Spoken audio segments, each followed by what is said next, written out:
Okay, good evening, everybody. I'm delighted to see so many people. I do these talks all over the Midlands and the south of England, and we never know how many people we're going to get, and this is a really good number, so I'm really delighted to see everybody this evening. It's fantastic. So thank you very much for having me. Thank you very much to Father for allowing me to come and talk to you. So my name is Katherine Hampton, and I've been employed by the Society for the Protection of Unborn Children for the past 31 years. I'm not quite sure how that's possible, but apparently it is 31 years. So my current role is as a development officer, which, as I say, means that I cover the Midlands and the south of England. I have responsibility for our local branches of volunteers in those areas, both supporting the existing branches and helping people to establish new branches. So you probably don't need it, but I'm going to give you a bit of general introduction to SPUC this evening, just so that everybody's on the same page. But then I'll be talking about the current political situation in more detail with regards to both the assisted suicide bill and abortion decriminalisation that are both making their way through Parliament at the moment. And then there will be plenty of time afterwards if anybody wants to ask me any questions at all about anything that I've said. So, as I say, we hold these meetings all over the country as a way of people finding out more about SPUC and also to see if there's appetite for starting new branches, which I'll say more about later on. If you're not already on an SPUC mailing list, and I suspect most of you probably are, but if you're not and you would like to be, then please do fill out one of these cards and I will happily take your details away with me. I'll say more about some of the other resources that I brought with me later on as we go along. So just a little bit of background then to start with.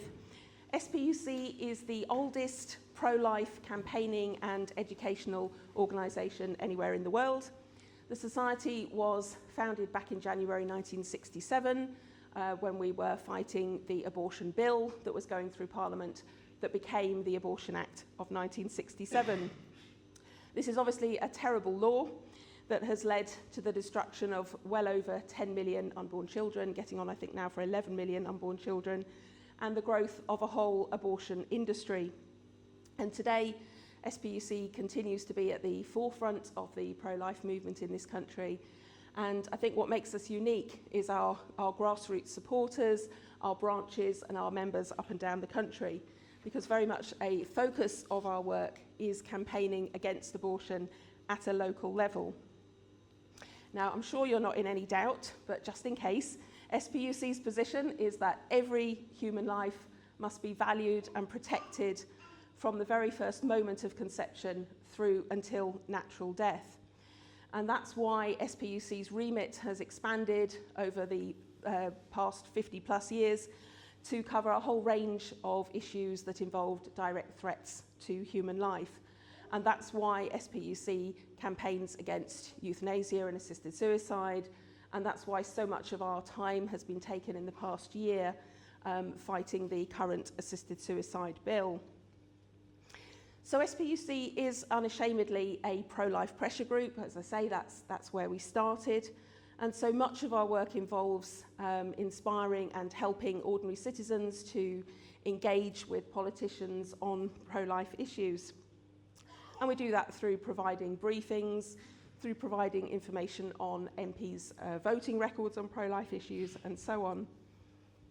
We can't cover every aspect of pro-life work, and there are other fantastic pro-life organisations, which I'm sure you're all aware of, that do much more, for example, on the unplanned pregnancy side of things, because it would be impossible for us to cover that.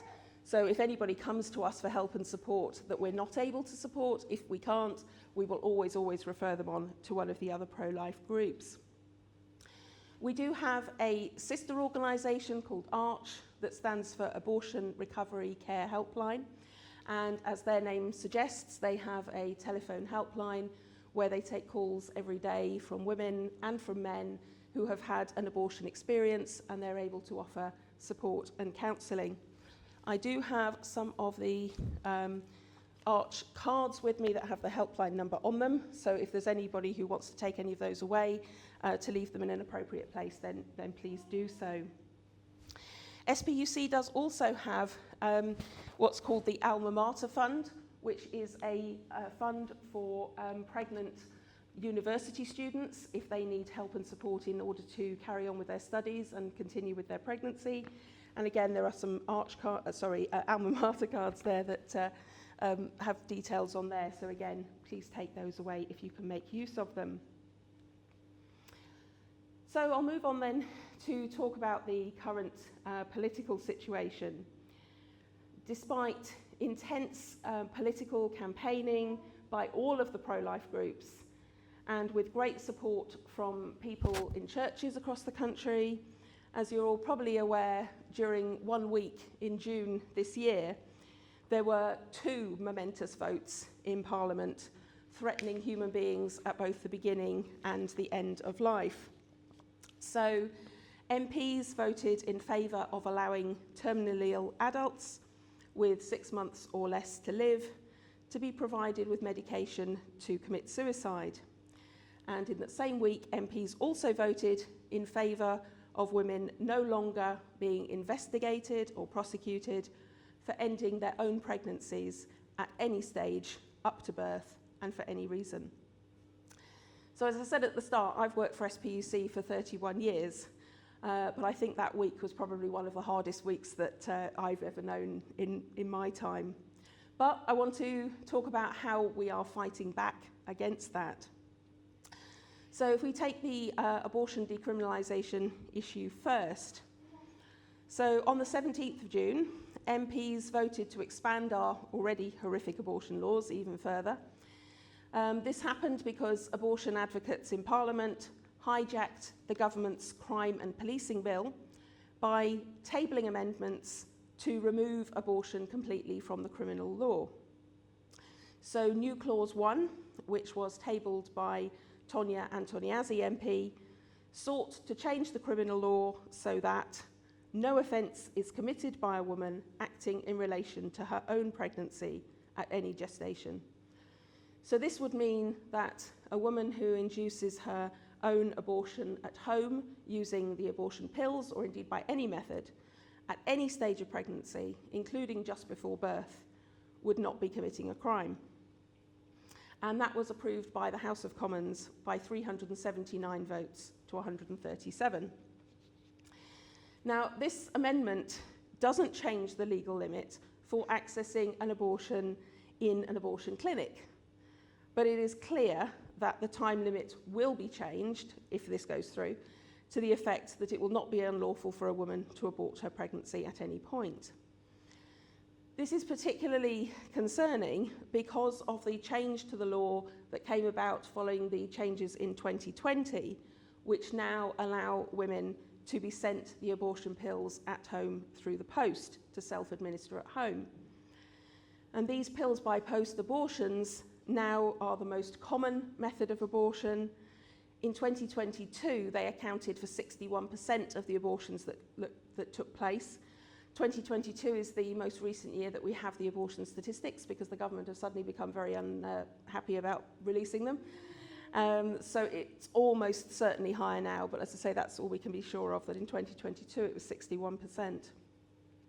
So we can't overestimate how serious this is, and it could get even worse. It's clearly a mad situation if they're going to be allowing abortion up to birth at home, if a woman self-induces her own abortion, but that in the clinics it would still be the 24-week limit. So sadly, there are likely to be horrific cases of women dying at home or being injured attempting this. So we can be sure that if this does go through, the other side will then use that as a reason to make it abortion up to birth across the board in the clinics as well. So what's going to happen next? Well, the crime and policing bill, of which this clause was attached, has now passed to the House of Lords for debate and further scrutiny. As new clause 1, as it was then called, has now been incorporated into the bill by passing through the Commons, that decriminalisation clause is now called clause 191 of the crime and policing bill. And there will be opportunity for peers and House of Lords to debate clause 91 and suggest changes to it, or even to reject it altogether. So the bill comes up for its second reading in the Lords very soon, on Thursday the 16th of October. Second reading in the House of Lords is just a debate, unlike in the Commons. So where any changes and any votes on it will happen at the later committee stage, when the bill will be examined in more detail. The government has now published the order in which the bill will be debated, and Clause 191 is expected to be debated on the final day of the committee. However, no specific date has yet been set for when that will be, but it could be some little time off yet. So SPUC's parliamentary lobbyists are working with members of the House of Lords to make changes to that bill, but we need supporters like yourselves, and we've been saying this all over the country, to write to members of the House of Lords and ask them to fight this extreme abortion up to birth amendment.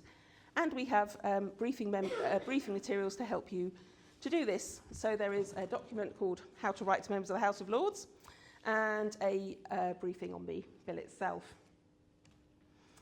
It's worth remembering that this wasn't in any political party's manifesto prior to the last election, and it was passed after just 43 minutes of backbench debate in the House of Commons with very little notice. So the Lords can, and in our view must, fight back against it.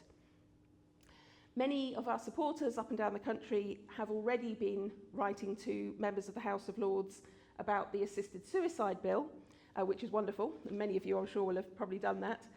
But it means that people can now use these skills that they've been learning to write on this issue as well, and I'll say a bit more in detail about writing to peers later on. So if we move to looking at the assisted suicide bill, on the 20th of June, MPs voted by 314 to 291 to pass Kim Leadbeater's assisted suicide bill at third reading in the Commons. This was by a reduced majority of only 23 compared to the previous vote that had taken place in the Commons. So again, that means that it moved to the House of Lords for further debate and scrutiny. So the first day of debate in the House of Lords at second reading was Friday the 12th of September, followed by the second and final day of the second reading on Friday the 19th. And it's being spearheaded in the Lords by Lord Falconer, which is significant because he has been attempting to pass euthanasia bills of one form or another for many years in the Lords. I think this is about his 7th or 8th attempt to do so. The quality of the debates on the two Fridays was very encouraging in the Lords, as was the fact that peers spoke in opposition to the bill by a ratio of about 2 to 1, so that was very encouraging. So this has showed us that clearly the Lords are not just going to give this a quick rubber stamp through, which is great. There were some very strong speeches on our side. Former Prime Minister Theresa May made a very strong speech referring to Suicide Prevention Week and how suicide is wrong. Baroness Monkton of Dallington Forest spoke of her fears for people with learning difficulties, such as her daughter Domenica, who has Down syndrome. And other moving testimonies included Lord Polak, who was given 6 months to live 37 years ago. Many of those speaking in support of the bill failed to understand the reality of many people's lives. Lord Dobbs was totally incredulous at the idea that families might coerce a relative into choosing death, and several argued that it should pass because that's what I'd want for myself. Baroness Murphy moaned that the bill has too many safeguards and called for the eligibility criteria to be expanded. There was one Labour peer, Lord Brooke of Alverthorpe, who made a completely bonkers speech in which he said, and I'm going to quote it because it's worth quoting in full because it's just so bizarre, and he said that the bill is a minor change compared with this century's growth in the world population from 6.1 billion to 8.2 billion, which is a 25% increase in 25 years. But just think what the 2025 numbers would be if abortion had not been legalised, or there had not been widespread use and advocacy of contraception. And indeed, the growth of homosexuality throughout society has reduced the number of children we would have had the churches had their way. We would have had a very much bigger population than we presently have, facing the difficulties we have with climate change. So that's the quality of that speech. So the bill passed its second reading in the Lords. As I said before, they don't usually vote at second reading in the Lords. It doesn't mean that they support it as such. It just means that it proceeds to the next stage, but they're quite entitled to amend it or even to reject it in full later. Another encouraging development is that there was an amendment tabled by Labour peer Baroness Berger, which is setting up a separate select committee to look at the various evidence from experts, and this was approved. And that is good news because it means that the more scrutiny this bill has, the more the flaws with it the more we become aware of those. I just heard this morning that after the select committee, there will be at least 4 days of committee stage debate in the Lords, and that will be going on until at least mid-December. Across the 2 Fridays of the debate, it was striking how many peers found problems with the various provisions of the bill, even if they were sympathetic to the idea of assisted suicide in principle. So the Lords do have the power to reject the bill entirely.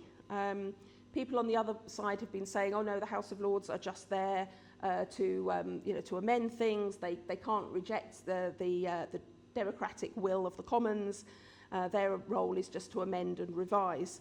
However, it's interesting that the main person that's been saying this is Lord Faulkner, who's got a history of opposing government bills and other issues. So clearly he's just trying to get this through. But it is constitutionally appropriate for the House of Lords to scrutinise the bill and vote to amend or even to reject it. Now, unlike MPs, who are obviously elected, members of the House of Lords are appointed to their role for life. There are currently 826 peers in total, which is made up of 24 Church of England bishops, 85 hereditary peers, and 717 peers nominated by various prime ministers. Although this does change on a very regular basis. People think the House of Lords don't change very much, but almost every week there will be somebody that dies, somebody that retires, somebody new that's appointed. The life peers come from all walks of life, and many of them are former MPs, but they may or may not have a political background. So who should you be writing to in the House of Lords? Well, there's no straightforward answer to this. Unlike with MPs, Lords don't represent a particular constituency, so there isn't a set person to write to. So the bad news is that it means you have to do a little bit more research in terms of deciding who you're going to write to. But the good news is that it means you're not limited to just writing to your MP. You can write to as many as you want to. So we have some suggestions as to who people might write to in the Lords. So many of them will have their own website that you can have a look at. You can also search Hansard, the record of parliamentary debates, online to see the issues that peers have spoken on. As I say, many former MPs find their way into the House of Lords. So there might be perhaps be a former MP of yours who is now a peer. That would be a great reason to select to contact them. There may also be some sort of personal connection that you might have to them. So is there a member of the House of Lords who attended your former school, for example? Is there one that works in the same field as you? And these kind of personal links are sort of a nice way of starting off a letter to a member of the House of Lords, because you can put, "Dear Lord so-and-so, I see that you're interested in such and such. I also work in this field." And it's just a nice way of just sort of setting the tone before you go on to say what you need to say. Many peers sit on the select committees, the small groups of members who are appointed to look at a particular policy area. And if there's a peer who sits on a particularly relevant select committee, then they would be worthwhile writing to. If all else fails and you really don't know who to write to, SPUC has created an online tool on our website which will randomly generate a member of the House of Lords for you to write to, and it brings up an editable template that you can then adapt for your use. A few sort of do's and don'ts in relation to that. We're always saying, we say this all the time, to please use your own words and adapt the templates so that it comes in your own words. You can use the briefings to help you, but please do write yourself. You can express your own concerns and worries. Your own stories are much more powerful than using anything from a campaign group. For example, you might talk about nursing your mother through her final illness. Everybody has somebody who they would fear for if assisted suicide goes through. So in my case, I use the example of a very dear friend of mine, and I have power of attorney for his health and welfare. So in my letters, I've been able to say I'd be very worried for his safety if he was to go into hospital, if this law was to go through, and so on. You get the idea. So personalise your letters, personalise what you say as much as possible. And also, if possible, send paper letters. I know it sounds very old-fashioned these days, but these are much more impactful than emails. And in fact, many of the peers don't even have publicly available email addresses anyway. And particularly with the House of Lords, they're not that used to receiving letters, certainly not in the volumes that we're trying to do it at the moment, so that's making a difference. And one of the baronesses in the Lords said to one of my colleagues recently that when she gets a paper letter, it hangs around on her desk for several days. It's sort of there, whereas an email is very easy just to ignore or just to delete. If you are emailing, though, we would say don't try and email too many Lords all at once. Bulk emails to the House of Lords automatically get deleted by the House of Lords system if you try and send more than 6 at once. And even if you are, sending them to several and sort of blind copying it with their own individual emails, at the very least personalise it. Dear Lord so-and-so, and so on. Also with assisted suicide, we would say don't make assumptions based on political party. Assisted suicide particularly does not fall neatly down party lines. We found this particularly when assisted suicide was going through the House of Commons, that there were some MPs who were on our side on assisted suicide who have been kind of arch enemies of SPUC for years and years. It threw up some very extraordinary bedfellows. We'd also advise not combining the two issues in the same letter or email. Politicians often see these as very separate issues, whereas we would tend to see them as all being, both of them being linked and both being about threats to human life. They see them as very separate issues, and you may get an MP or a Lord who is very much in favour of abortion but is against assisted suicide. So if you are writing to them, I would say, keep the two separate in different letters, unless you happen to know that the peer is pro-life on both issues. You can contact as many peers as you like, as I said, but you do have to send them in separate envelopes. You can't. One of our supporters wanted to send a whole load in one thing, but that the House of Lords postal system can't cope with that. They have to go into separate pigeonholes. You might also consider holding a letter writing session here at church. I don't know if this is something that you've done already or done before. We can supply you with more copies of the letter writing guide to do that and the briefings. Then you just need to get some envelopes and pens and just get people sitting writing their letters, perhaps provide them with some refreshments while they're doing so. I was speaking at a meeting just like this up in Lincoln last week, and they're going to be holding a letter writing session over coffee after Mass next Sunday. Our branch in Peterborough have also just done a similar exercise as well. I think they held theirs on a Saturday. They had sort of a session all day. Another action that you can take in regards to fighting both of these bills is door-to-door leafleting. I don't know if this is something that any of you have done before or if it appeals to anybody. Where are they? So we currently have 2 door-to-door leaflets. We normally just have 1 door-to-door leaflet at a time that our supporters deliver up and down the country, but not surprisingly at the moment we've got 2, and you won't be surprised that one is on abortion decriminalisation and one is on assisted suicide. So if anybody fancies delivering those door-to-door, please do take copies away with you. Despite all the modern methods of communication, we still find that putting a leaflet through somebody's door is one of the best methods that we have of communicating directly with the general public. We have found that these, the two defeats that we had in the Commons earlier this year have been, one perhaps positive of that is that it has brought us new supporters. People who've got in touch with us, particularly after the abortion vote, saying, you know, sort of, this is terrible, how did this happen? What can I do? So we've recently had Join the Fight Back events in many churches. And we have a Join the Fight Back postcard. Again, that's something that you can have in church. We've got these cards available for people to fill in. Now, these cards are primarily for people who haven't been involved before. So with these ones, if you're already on an SPUC mailing list, don't worry about filling that in. This is the search for new supporters.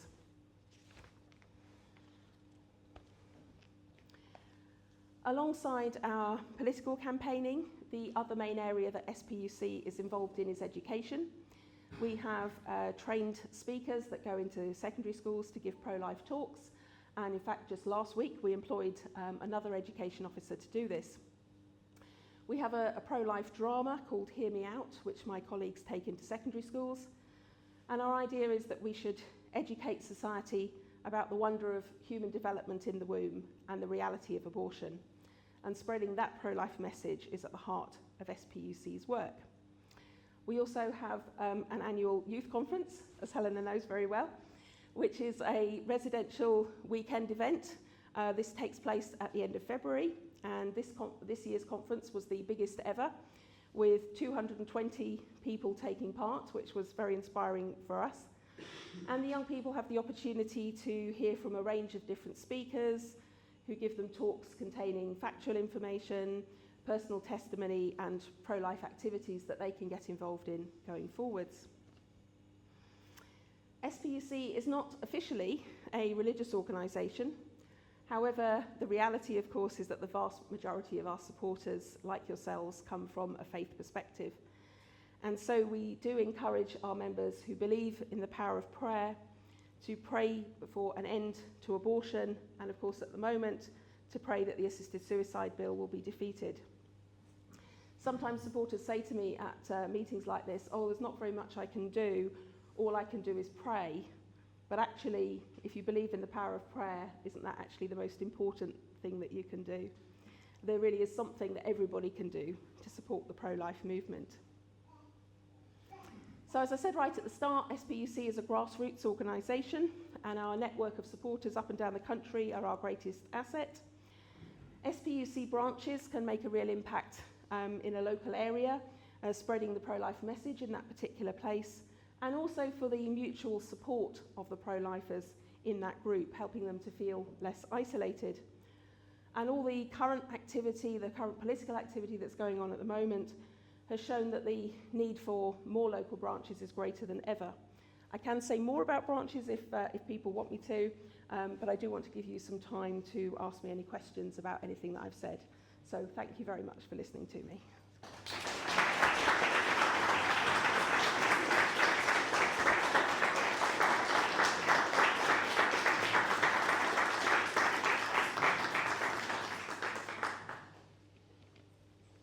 Does anybody have any questions? Yeah. You say sort of writing, or not emailing, but rather writing. Would it be okay to write a bit of a template letter and then personalise each lord's name, and then print that off? So it's not handwritten as such. Yeah, absolutely. Yeah, you can do. I mean, the actual handwritten letters are in some ways the very best because they really show a degree of personal effort.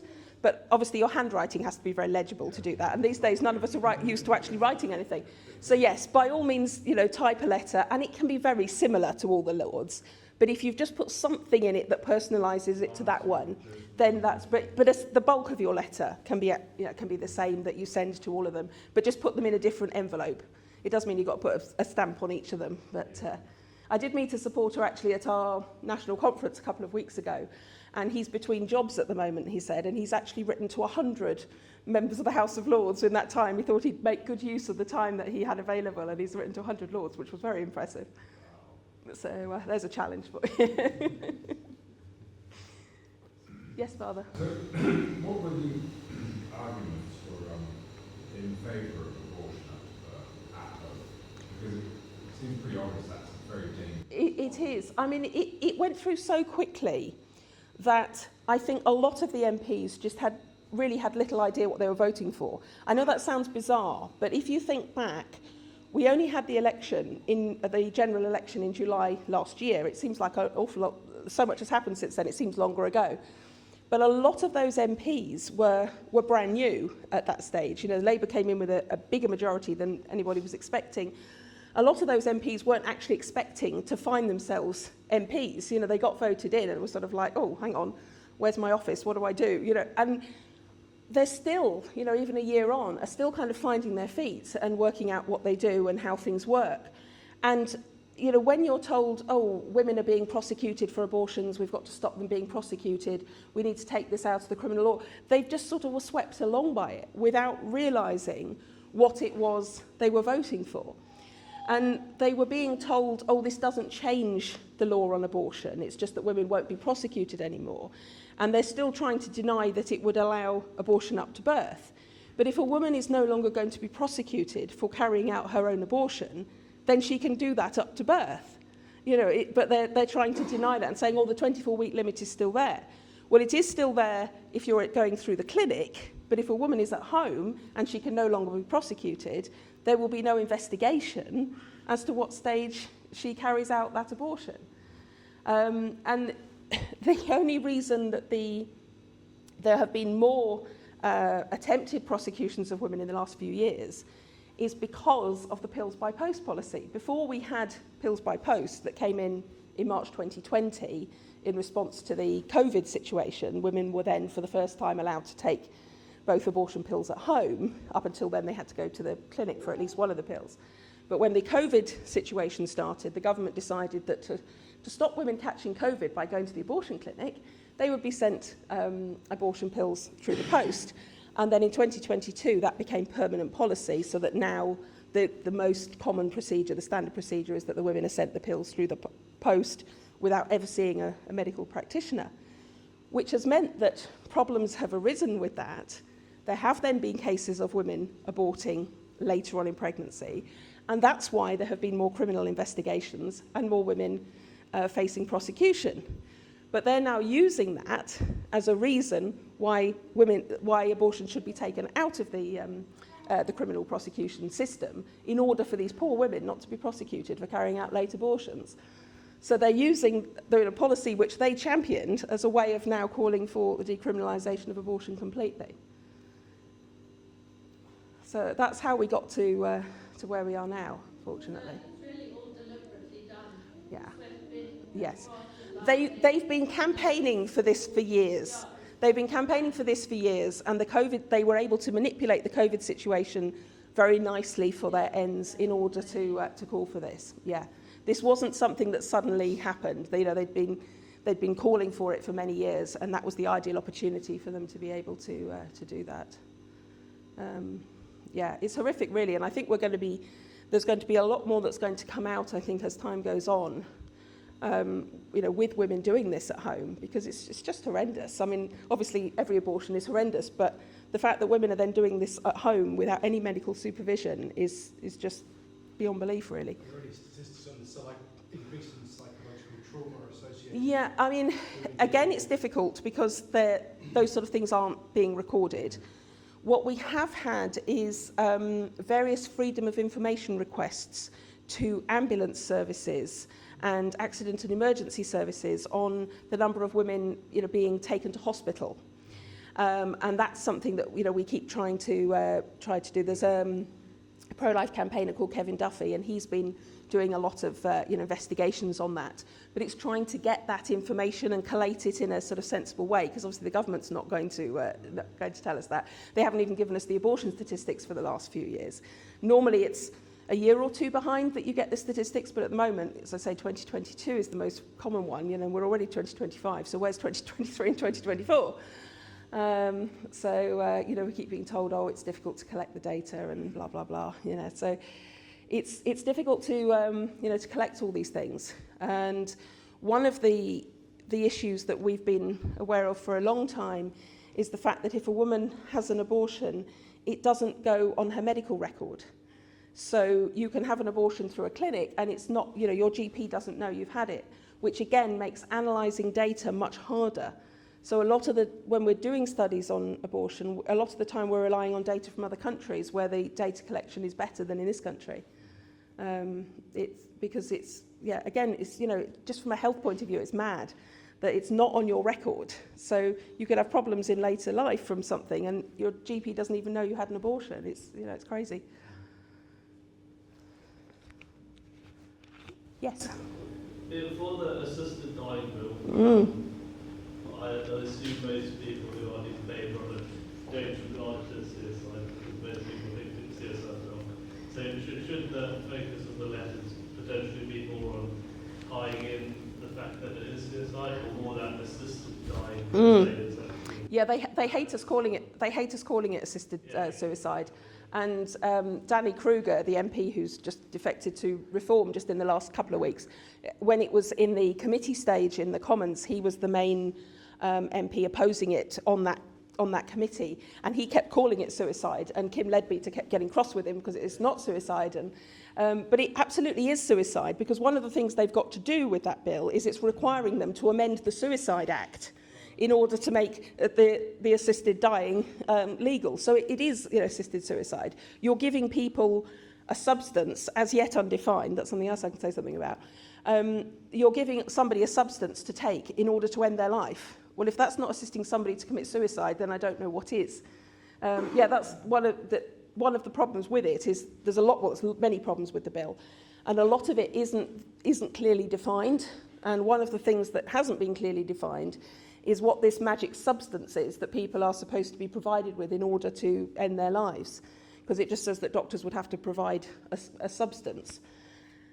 And there is no magic substance that you can take that just quickly gives you this peaceful death that they think it is. You know, in a lot of the other countries where they've got assisted suicide or, you know, some form of assisted dying, it can take people days, weeks in some cases even to actually die. It's not this, you know, sort of quick, painless death that they think it is. But in terms of writing the letters, I would say it depends who you're writing to. If you're writing to somebody who you think is probably fairly sympathetic, then it would be fine to say assisted suicide.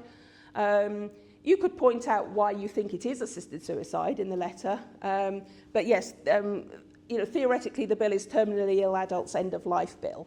So, you know, you could just say, I'm writing to ask you to oppose the terminally ill adults end of life bill without even necessarily saying assisted suicide or assisted dying. If you think it's somebody that's probably not in favour, then yeah, maybe you might choose to say assisted dying instead. Yeah, I mean, certainly Theresa May in her speech, she was going all out for this is suicide, this is wrong.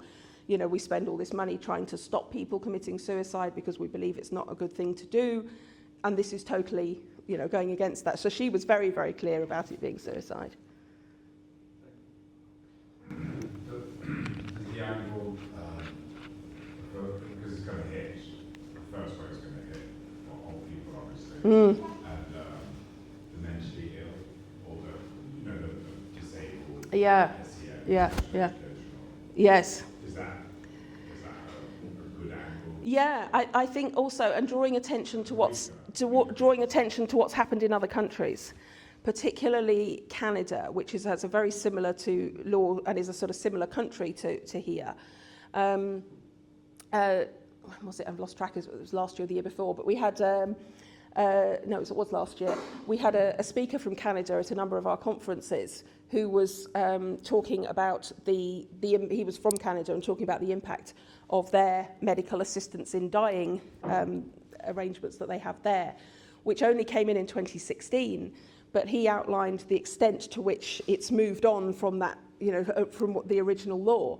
And what he explained very clearly was that any safeguards that you put in place, once you accept that people have a right to die, and you've become sort of wedded to that principle, then any safeguards that you put in place come to be seen as barriers to people accessing their right to die. So, you know, every safeguard that they've had there, it's like, oh, but hang on, you know, that stops that person having a right to die. We need to get rid of that. We need to get rid of that. To the extent that in 2027, I think it is, Canada is due to start allowing assisted dying for people who are mentally unwell, not just physically unwell. At the moment, they're still limited to people who've got physical problems, but it's due to come in for mental health as well, and that's just an absolute minefield. The thing that shocked me the most about the things that he talked about in Canada, and I could give you lots of examples, but he said that they've now got appointed teams in the hospital going around talking to patients, asking them if they want to die yet, because they've got to make sure that these people have the opportunity to exercise their right to die. So they'll say to a patient, you know, do you want to die yet? No, I don't want to. Okay, fine.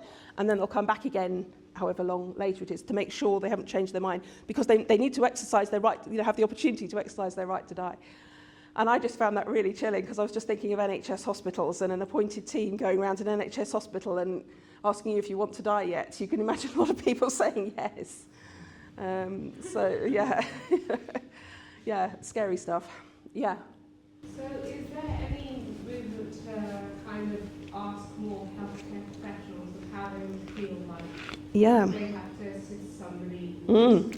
They're not only assisting somebody, they're quite literally going to have to administer, and this is predominantly nurses, Yeah.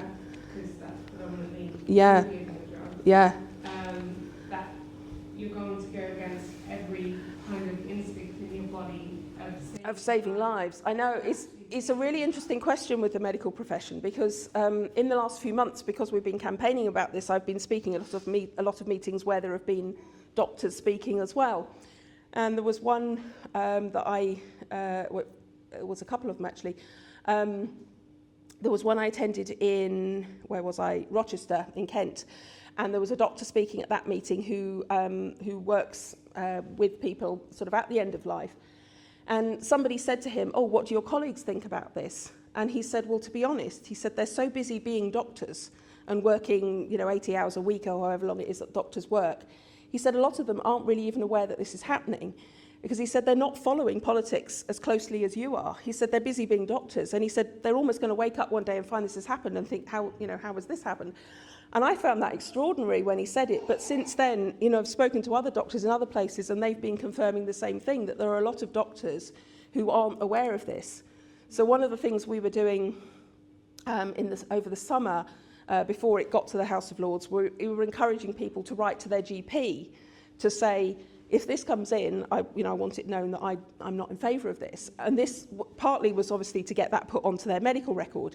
But the other side of that was to alert more GPs that this was happening. And in fact, when I was in Lincoln last week, somebody there said she'd written to her GP about this, and her GP had actually phoned her and was like, this is really bad. I had no idea this was happening. And they then had a whole discussion about abortion decriminalisation as well. And the GP was equally shocked about that. So it just shows that the doctors aren't really aware of it. So I think any contacts you've got with doctors and nurses, it's worth bringing it to their attention. So in terms, so I'm a nurse, doctors are the ones who administer. Yeah, it would be you think it would end up being the nurses. So the doctor can prescribe the medication, at the end of the day. But the nurse would be the one there holding the person's hand. Yeah. That's really interesting. Yeah. So where does the nurse fall in that kind of, even in terms of the law? Yeah. You are taking a life. You're also Yes. because you get, so as a nurse you'll get prosecuted if you give the wrong medication. Yeah. If you give the wrong medication, anything like that, because it would cost a life or endanger a life. And this time you're willingly going ahead to do that. It's a really interesting question, and it's not something that's really come up. We've been talking a lot about doctors, but I haven't heard much in relation to nurses, and it's a really interesting question. I mean, allegedly there is supposed to be a conscience clause within this assisted suicide bill, but we know how well that's worked with the Abortion Act. Yeah, it's a very interesting question. I think it's worth asking that of nursing bodies. Where would I stand on this? What is I am not aware of any of the nursing bodies having come out with any positions on this, not that I've heard of. But yeah, I'll go back and ask some questions and see if it's something that we can look into a bit more. That's very helpful. Thank you. Conscience clause work you just mentioned? Well, I can't remember what the phrasing is on the assisted suicide bill. There is a conscience clause in there, but I can't remember where it's up to now. You can basically opt, if you're a doctor and you have an objection to an abortion, you can opt out yourself, but you need to tell them to go to another doctor. Certainly do with the abortion one, yeah, and it'll probably be the same with the assisted suicide. Yeah. Doctor's point of view, I'm a doctor. Yes. And actually, it was quite a surprise. So we all received the BMJ, which is the British Medical. Yeah. And recently there was a form actually to participate in the team of, I think it was GP or general practitioner, to actually be part of this team exactly for suicide assistance. Okay. So that was, I read that because we have the palliative care in the hospital, right? Yeah. And that is assisting people who are dying to die without pain and improve their quality of life for a few days, few hours, or few months that they have. Yeah. So this was quite confusing. It's like why we have now this and how they are trying to impress or like convince doctors. And to be honest, it was a bit confusing because again, the propaganda was about making the death painless. Yeah. We already do that with the palliative Yes. care. Yeah. So that is quite confusing. Yes. Regarding coming back to your question, so far it seems that it would be doctors led. Okay. But I do think that there is the objection of conscience, which is exactly for abortion. A doctor that doesn't feel right can write down that objection of conscience, I can't do that. And I do think it's the same thing for nurses as well, especially in this rehab, where I think the psychological impact is also on the staff that need to perform. Absolutely. So it's not something that has only results or consequences on the patient, but also on the doctor that will be involved. Yes. So far it's on a voluntary basis. Yeah. It's not clear, to be honest, No. for doctors, but it was interesting that there's no article in the BMJ. It was literally a pamphlet attached to the journal. Be part of this team. Yes. Casually. Yeah, I mean, I know that in Canada, what they've ended up with is sort of, because there's a lot of doctors that don't want to do it, you've ended up with doctors who specialise in it. Yeah. There was a documentary a few months ago by the disabled campaigner Liz Carr, where she went to Canada to explore what was happening there. I don't know if you saw it. I think it's still on iPlayer if anybody wants to watch it. It's quite chilling, and she talks to this lady doctor there who literally that's her job. She just spends all her time killing people, and because there aren't doctors that don't want to do it, so there's people ending up specialising it, and I suspect that's probably what we'd end up with here. It's very chilling that. It really is. Yeah. Happy the doctor makes a point of saying I'm happy. You've seen that. She was scary, wasn't she? In babies and Oh yeah, she specialises in abortion as well. Yes. Surprise, surprise. But I think the other point that she makes in the documentary, which is an interesting one, is about the fact that the funding for palliative care will be diminished significantly as a result of the suicide bill. So actually people's experience of who've chosen not to kill themselves will be significantly worse, which then I guess will increase the number of people. Exactly. Yeah, I know that the hospice movement is very concerned about this, and a lot of the doctors that we've been working with in the last few months have been hospice doctors who are saying, we don't know where it's going to leave us, whether hospices will be forced to do this, whether they'll be able to opt out, how it'll affect their funding, all these things still need to be worked out, and a lot of these details are just not there in the bill at the moment. Yes? I don't know if it's too early to say, but have you seen any change in people's awareness since the death of Charlie Kirk? I think it's more been people. Yeah, I think it's more been people that were already supportive have been upset by it, and I don't think the general public, because they sort of see him as being very extreme. I haven't really noticed anything particularly for us with that. What we did see was when the abortion decriminalisation went through the Commons, that definitely resulted in a flurry of activity. And the days after that, people were ringing the office and like, gosh, how did this happen? I want to get involved. So that, I think, had much more impact. I don't think the Charlie Kirk thing has had as particular impact here. Yeah. There would be some people who kind of just thought, well, what is he all about? Yes. Following it, and maybe Yeah. they become more aware. Maybe. I haven't been aware of anybody saying that they have, but maybe they wouldn't necessarily say that they had. But, yeah. Is there much interest from Muslim groups at all? I don't know how. I haven't heard much. No. I mean, where we've had the most links with Muslims in the past has usually been on issues to do with sex education in schools. So you probably remember the thing with the schools in Birmingham a while ago, where they got very agitated about what their children were being taught in schools, and that's usually where we've had the most links with them and been able to do sort of joint campaigns. Haven't really heard much from them in recent times. Are you still active, but still as active in the educational side? Or? In terms of going into school, we are, but specifically on campaigning against the anti-life sex education, we're not quite as involved in that as we were a few years ago. We sort of tried to sort of refocus back onto abortion. So we're not doing quite as much on that. And there are other groups doing it as well. That was the other thing. There were other groups that have kind of run with that more, so we've sort of left it to them a little bit at the moment because we just can't cover everything. Yes? So in terms of going into schools, obviously yes. The education system is set up there are sort of pros and cons to that. Yeah. How welcoming / easy is it to actually get into? It's harder now than it was. So it's not something I do now. Because I've worked for SPUC for so long, it was about 10 years or so ago, I used to do a lot of the school talks. But now that I work with the branches, I'm not doing that anymore. But from what I get from colleagues, it's a lot harder to go in. And particularly, of course, with COVID, nobody could go in for a few years then. And so we've had to try and build it back up again. So we used to have, sort of back when I was doing it, we used to have a lot of volunteer speakers that went in. There were sort of, people that we trained to go into schools. Whereas now we tend to focus primarily on particular staff members who go in, because the atmosphere is, as I understand it, is harder. I think, we can only ever go into school at the invitation of the schools. And schools are only ever going to invite us in if we tick a box on their curriculum, which is fair enough because they've got to cover, everything in a certain amount of time. So things have to be tailored to what they want. So back when I was doing it, I was going into schools. At that time, we had a PowerPoint presentation, and that was fine.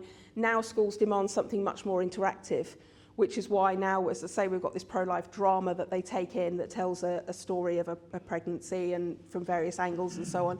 So it tends to be much more interactive and much more workshops. But, I mean, because the school is then inviting you in, it's then, it's not as hostile as you might think because you have gone in at the invitation of the school. I never had a really sort of, bad experience in a school because it was in a class setting. You'd been invited in as an outside speaker, and sometimes you might get pushed quite hard by the students, but I didn't mind that. Yeah, it depends on the speaker. I mean, one of my colleagues who does most of the school talks is incredibly good at communicating with the young people, Emmett. So he has a real way of dealing with whatever's sort of thrown at him. So yeah, it's not as bad as you might think. Yes. Any type of school in particular? I used to speak in all kinds of schools when I was doing it. Yes, it wasn't just Catholic schools, it was all schools. We do work in universities as well, yeah. In fact, we've just taken on a whole load of new staff just last week, and we've employed 2 new youth officers who are going to be doing more in universities and picking up more of that side. It's something we've always done. In fact, 30 years ago, my original job was working with university pro-life groups, but obviously I've moved on quite a lot since then. That is a hostile environment. Okay.